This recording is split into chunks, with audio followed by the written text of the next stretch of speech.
Olá pessoal, novamente por aqui, Porciúnculo, para conversarmos um pouco sobre filosofia, não é? Muito bem. Então, hoje o assunto que vamos abordar é um pensador muito importante do iluminismo, chamado Kant. Vocês já andaram tendo umas conversinhas sobre ele. Hoje, então, vamos avançar no estudo, na tentativa de entender a filosofia tão complexa desse pensador iluminista, Kant. Muito bem. Vejam só. O Kant, então, como vocês já ouviram anteriormente, ele menciona que nós não conhecemos as coisas em si, ou seja, como elas são na sua essência. Nós conhecemos apenas como as coisas são para nós, como elas aparecem para nós. E como elas aparecem para nós, são os fenômenos. É o fenômeno da coisa que eu conheço. Eu não conheço o objeto em si, né? O grampo, aqui o clipe. Eu não conheço esse pequeno e simples objeto em si. Eu conheço a maneira como ele se apresenta para mim, o fenômeno, né, que se forma na minha mente. Muito bem. Então, olha só. Como é que o Kant ele vai explicar a formação do conhecimento em nós? Como é que nós chegamos a conhecer as coisas? Como é que nós chegamos a conhecer as coisas? Lembrem que vocês já ouviram falar também, né, que frente à questão do conhecimento, os modernos existia lá duas correntes de pensamento que tentavam explicar como é que o conhecimento se forma no indivíduo. Os racionalistas, né, aquele grupo de pensadores que diziam que a razão, né, e Descartes é o principal filósofo, que era a razão a responsável pela formação do conhecimento, que os sentidos, a visão, o tato, o olfato, o paladar, nos enganam e eu não posso confiar no conhecimento que vem pelos sentidos. Somente a razão pura. Né? E os empiristas, John Locke, Hume, né? Que vão dizer que o conhecimento vem pelos sentidos. Eu tenho que experimentar as coisas, eu tenho que tocar. O Locke ele vai dizer que nós, quando nascemos, somos uma tábula rasa. Não temos nada de conhecimento. Os racionalistas diziam que nós temos conhecimento inato, já nascemos com conhecimento. Os empiristas dizem que não. A gente vai conhecer na medida que nós formos experimentando, tendo experiência das coisas. Muito bem. O Kant ele vai tentar sintetizar essas duas correntes, vai tentar fazer um ajuste entre as duas correntes.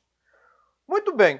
Então, vamos para o que interessa. Como é que o Kant ele explica que a formação do conhecimento na mente humana?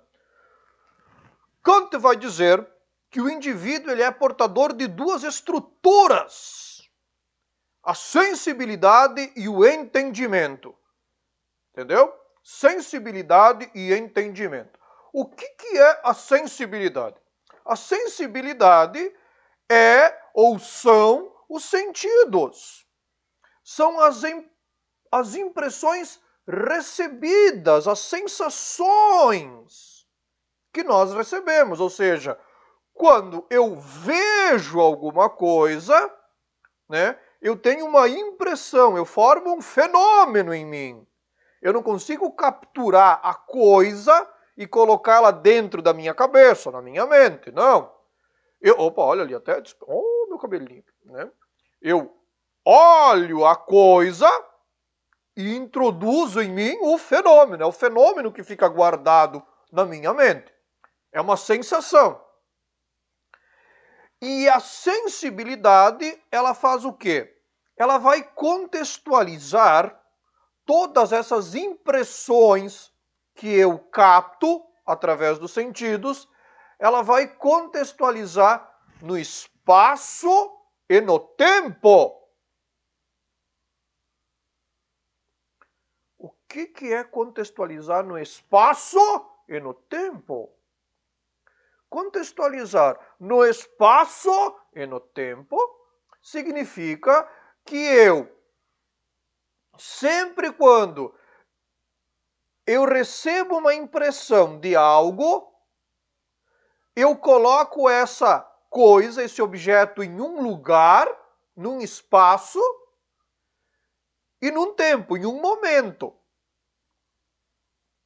Ou seja, tentem lembrar alguma coisa que vocês observaram no dia de ontem. Qualquer coisa. Ontem, à noite, um gato fez um barulhão no terreno baldio do lado de casa. Chutei aqui. Veja só. A impressão sensível que eu tive, né? Eu ouvi ou eu vi um gato. O objeto aqui é o gato. Mas veja, eu não consigo formar o fenômeno, né? A lembrança do gato isolado, perdido assim no espaço, no nada. Não! O gato, ele tem um espaço. Eu percebo o objeto gato num espaço, ou seja, no terreno, do lado de casa. E eu coloco ele no tempo. Ontem à noite. Ontem de madrugada. Às 2 da madrugada, às 22 horas, não sei. Eu coloco todos os objetos, todos os fenômenos que se formam, eles se formam no espaço e no tempo. Nunca me esqueço do primeiro beijo que eu ganhei. Veja, com certeza você vai localizar ele no espaço, aonde foi, e no tempo, quando foi. Foi na festa de aniversário, lá no ano de tal, no ano tal. Entende?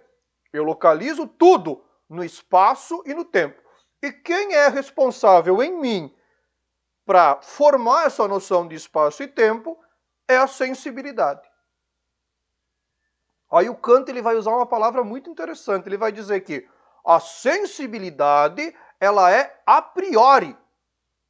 O que significa ser a priori? As noções de espaço e tempo, elas já nascem comigo. Já nascem com o indivíduo. Entende? Não é que eu nasci conhecendo já o que é esse tipo de clipes aqui de prendedor. Não! O que eu nasci, o que já está no indivíduo é essa possibilidade de localizar as coisas no espaço e no tempo. Entende? Isso aqui as pessoas já nascem com esse conhecimento. Então tudo aquilo que eu percebo, através dos sentidos, eu coloco aquilo tudo no espaço e no tempo. Quando eu vou formar o fenômeno, né? Quando eu vou arquivar na minha memória, que vai se formar o fenômeno, né? Aqui na minha memória, eu arquivo essas impressões que eu tenho pelos meus sentidos no espaço e no tempo. Ok? A priori, que é antes de qualquer experiência. E a outra categoria é o entendimento. Tá? Ou seja, eu recebo essas informações científicas, essas informações da sensibilidade, né? Colocadas no espaço e no tempo, e o meu entendimento vai organizar tudo isso. Tá? Vai pensar essas informações. Vai gerar conhecimento. Vai relacionar uma coisa com a outra. Né? Ou seja, eu escutei um estrondo, um barulho como se fosse um disparo de uma arma de fogo, próximo da minha casa. No outro dia, eu fico sabendo que, né, ou seja, eu captei essa informação, escutei um barulho, puf, né? A minha sensibilidade captou o barulho, né? E eu armazenei o fenômeno, um barulho ontem à noite de tiro, né? Hoje, né? Hoje de manhã, Eu escuto um comentário ali na rua de que a casa de um vizinho foi assaltada ontem à noite. Novamente, a minha sensibilidade, né, teve acesso à informação. Escutei a informação que a casa de um vizinho foi assaltada. Ontem à noite, a casa de um vizinho foi assaltada. Guardo também. O meu entendimento, por exemplo, ele vai pegar essas duas informações e vai juntar. Mas então, o barulho que eu ouvi ontem à noite foi do assalto. Entende? Se não tivesse o entendimento, eu ia ter essas duas informações soltas aqui dentro. Esses dois fenômenos soltos aqui dentro. O entendimento faz com que eu consiga relacionar as coisas. Entende? Essa é a ideia dessas duas categorias que o Kant fala que existem em nós. A sensibilidade e o entendimento. Perfeito? É complexo, né? O Kant não é simplesinho, não. O Kant é bem complexo. Muito bem, gente. Então vejam só. Dito isso, nós vamos para o último ponto de análise do Kant, que é a ideia que o Kant estabelece uma segunda revolução copernicana. Segunda revolução copernicana. Quem foi Copérnico?